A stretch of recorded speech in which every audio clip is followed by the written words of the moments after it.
वासु, जीत जाए तो सब ठीक, हार जाए तो ईवीएम पर ठीक रहा। लेकिन मैं कांग्रेस के कार्यकर्ताओं को बधाई देना चाहिए।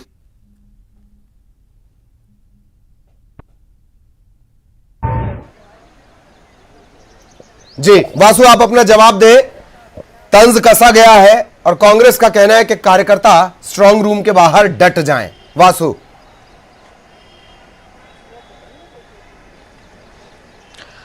बिल्कुल ललित, देखिए मैं सूरत हाल सबसे पहले आपको बताना चाहता हूँ। इस समय हम मौजूद है राजधानी भोपाल में, जो स्ट्रांग रूम बनाया गया है भोपाल की पुरानी जो जिला जेल है, और आप देखेंगे यहाँ पर कि जो तमाम नेता हैं, कार्यकर्ता हैं, उनके पहुंचने का सिलसिला यहाँ पर शुरू हो गया है। पुलिसकर्मी का सतत पहरा यहाँ पर बना हुआ है और जिस तरीके के स्टेटमेंट सामने आ रहे हैं, चाहे पहले हमने देखा कांग्रेस को सुना, कांग्रेस ने इस बात की आशंका जताई कि ईवीएम में गड़बड़ी की उन्हें आशंका है, लिहाजा जो सीसीटीवी कैमरे स्ट्रांग रूम में रखे गए हैं उनका बाहर आउटपुट दिया जाए और वहां पे कार्यकर्ता जो है वो मौजूद रहे और निरंतर मॉनिटरिंग करते रहे। और वहीं नरोत्तम मिश्रा ने उस पर पलटवार किया। उनका कहना है कि चुनाव हारती है कांग्रेस, हार दिखाई देती है तो ईवीएम पर ठीक फोड़ना जो है वो शुरू कर देते हैं। अगर आप देखें बीते 4-5 सालों का अगर आप चुनावों का एक ट्रैक रिकॉर्ड देखते हैं तो कांग्रेस का उतना बेहतर प्रदर्शन निकलकर सामने नहीं आया है और अमूमन देखा गया है कि हर चुनावों के बाद कांग्रेस ने ईवीएम को लेकर कहीं ना कहीं सवाल खड़े किए हैं। तो ईवीएम पर राजनीति अक्सर गरमाती है, लेकिन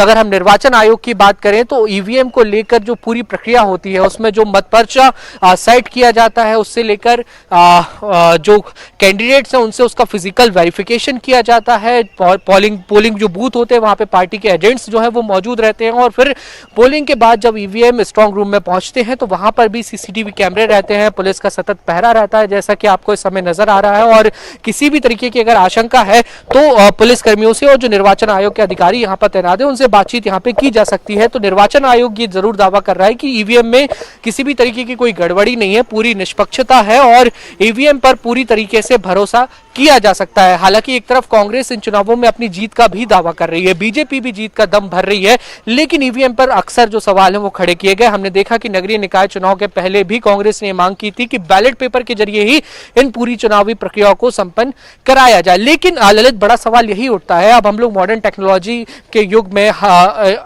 आर्टिफिशियल इंटेलिजेंस के युग में आगे बढ़ रहे हैं, तो कब तक इन पुराने तरीकों से चुनावों को कराया जा सकेगा, जिसमें एक लंबी प्रक्रिया लगती है, पैसा ज्यादा खर्च होता है और तमाम तरीके की दिक्कतें भी आती हैं। ईवीएम को लेकर जो भरोसा ना बनने की स्थिति है, इस पर और क्या कुछ बेहतर किया जा सकता है, इस और जरूर सोचने की और बात करने की जरूरत है। हालांकि फिलहाल देखिए ईवीएम जो है वो सुरक्षित लॉक कर दिए गए हैं स्ट्रांग रूम में और यहाँ पर 4 लेयर की पुलिस की सिक्योरिटी भी है। कांग्रेस ने एक मांग जरूर की है कि सीसीटीवी कैमरेज लगाए गए हैं ईवीएम रूम में, ईवीएम स्ट्रांग रूम में, उनका आउटपुट बाहर दिया जाए ताकि जो कार्यकर्ता है वो नजर रख सके। और बहरहाल चुनाव आयोग ने भी इसकी ओर इशारा जरूर किया है और ये व्यवस्था अगर मांग की जाती है पार्टी की ओर से बड़े पैमाने पर तो उपलब्ध कराई जा सकती है। वाकई इसमें कहीं कोई दिक्कत भी नहीं। इन सबसे एक चीज जरूर, एक कार्टूनिस्ट का कार्टून याद आता है जिसमें इस बात का जिक्र किया गया कि चुनाव जीत भले ही कोई पार्टी जाए, ईवीएम का हारना तय है। यह कार्टून की बात थी। बहुत बहुत शुक्रिया वासु आपका इस तमाम जानकारी के लिए। पंचायत चुनाव का रुख करेंगे। त्रिस्तरीय पंचायत चुनाव के तीसरे चरण की वोटिंग के लिए मतदान दल रवाना हो रहे हैं। रतलाम के आर्ट एंड साइंस कॉलेज से आज मतदान दलों को रवाना किया गया है। रतलाम, जावरा, पिपलौदा विकासखंड में कल वोटिंग होनी है। 217 पंचायतों में 726 पोलिंग बूथ बनाए गए हैं। सभी पर सुरक्षा के पुख्ता इंतजाम का दावा है। बारिश से बचाव के इंतजाम का दावा भी कहा जा रहा है।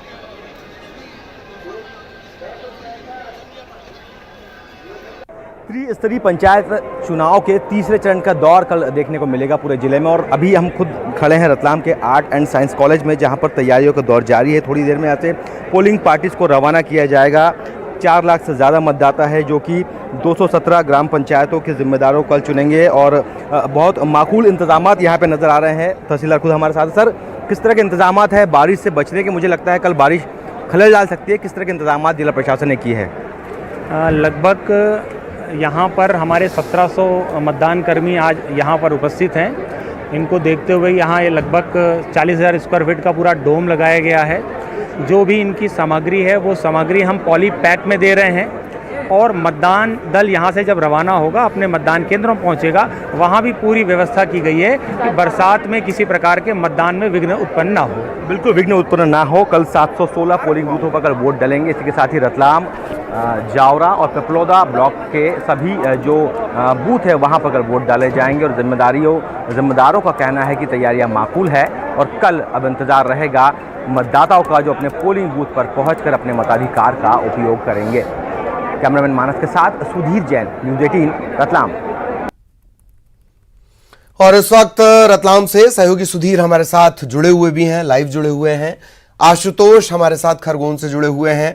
पहले आशुतोष, आपके पास मैं आना चाहूंगा, क्या कुछ इंतजाम और बारिश को लेकर क्या व्यवस्था?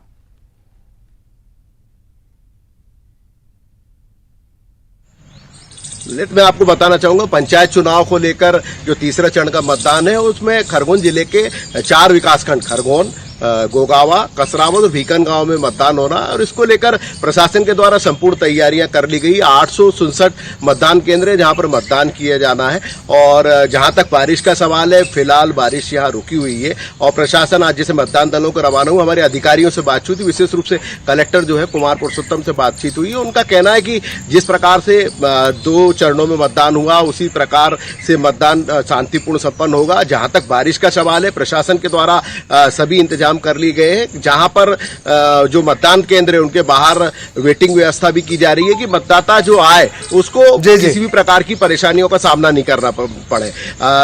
कुल मिलाकर मतदान की सभी तैयारियां पूर्ण कर ली गई है। यहाँ पे जिले में 11 जो तीसरे चरण का मतदान उसमें 11 जिला पंचायत सदस्य और जो है का भाग्य का फैसला होना, वहीं 1020 सरपंच भी हैं और साथ ही जो 89 जो है जनपद सदस्यों का भी भाग्य का फैसला ललित होना है। जी जी जी, सुधीर भी हमारे साथ जुड़े हुए हैं। सुधीर के पास आपको लिए चलेंगे।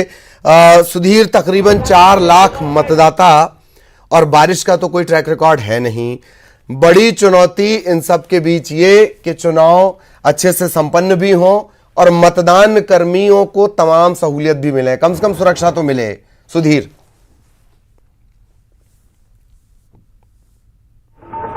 जी बिल्कुल, तमाम इंतजाम रतलाम में भी नजर आ रहे हैं और जैसे कि आपने बारिश के बारे में बताया तो मैं आपको बता दूं कि पोलिंग पार्टी जो है रवाना हो चुकी है। अभी हम खड़े हैं रतलाम के आर्ट एंड साइंस कॉलेज में, जहां पूरी तरह से जो कॉलेज कैंपस में माकूल व्यवस्थाएं की गई थी और आप देख सकते हैं सिर्फ इक्का दुक्का ही जो मतदान कर्मी है वो यहाँ पर बचे हुए हैं और सभी जो पोलिंग पार्टीज है रवाना की गई है। यहाँ से 1700 मतदान कर्मी अपने जो पोलिंग पार्टीज है उसके अधिकारी कर्मचारी है यहाँ पर, जो अपने 200 से 700 से ज़्यादा जो पोलिंग बूथ है वहाँ की ओर रवाना किए जा चुके हैं। चूँकि बारिश की फोरकास्टिंग पहले से की जा रही है और किस तरह की व्यवस्था पूरे जिले में की गई है ये जानने के लिए हमारे साथ कुछ अधिकारी मौजूद हैं, उन्हीं से चर्चा करते हैं। मैम आप बताएं किस तरह की व्यवस्था है, बारिश की फोरकास्टिंग भी है और किस तरह की व्यवस्था है जितने भी पोलिंग बूथ है वहाँ पर और क्या कुछ माकूल इंतजाम नज़र आ रहे हैं आपकी ओर से? मतदान केंद्रों पे हमारे द्वारा और हमारे कर्मचारियों के द्वारा सारी व्यवस्थाएं कर दी गई हैं पहले से उनके रुकने की, और सेक्टर ऑफिसर्स के द्वारा कल रात को ही भ्रमण करके एक बार चेक भी कर लिया गया है कि उनके ठहरने की सारी व्यवस्थाएं हो चुकी हैं। मतदान कराने की इस पूरी प्रक्रिया से संबंधित जितनी भी व्यवस्था है वो भी कंप्लीट हो चुकी है। बारिश खलल डाल सकती है कहीं ना कहीं? बारिश अब वो तो प्राकृतिक है, हम उसमें कुछ नहीं कर सकते हैं, लेकिन उसके लिए हमने जो भी इंतजाम थे पहले से कर रखे हैं। लाइट की व्यवस्था हमने कर रखी है, अगर लाइट जाती भी है तो उसके लिए एडिशनल हमने बल्ब वगैरह जो चार्जेबल रहते हैं, गैस है, मोमबत्तियां हैं, सभी रखने के लिए और सभी मतदान केंद्रों पर रखी हुई है। सभी मतदान केंद्रों पर माकूल व्यवस्था है ऐसा कहना है रतलाम की जो ग्रामीण एसडीएम है कृतिका भीमावत उनका, और पोलिंग पार्टी जो है रतलाम से रवाना की गई है। जी ललित, चलिए तो बारिश के मौसम में वोटिंग परसेंटेज को बढ़ाना, देखा जाए चुनौती कहां तक पूरी हो पाती है। बहुत बहुत शुक्रिया आप दोनों का।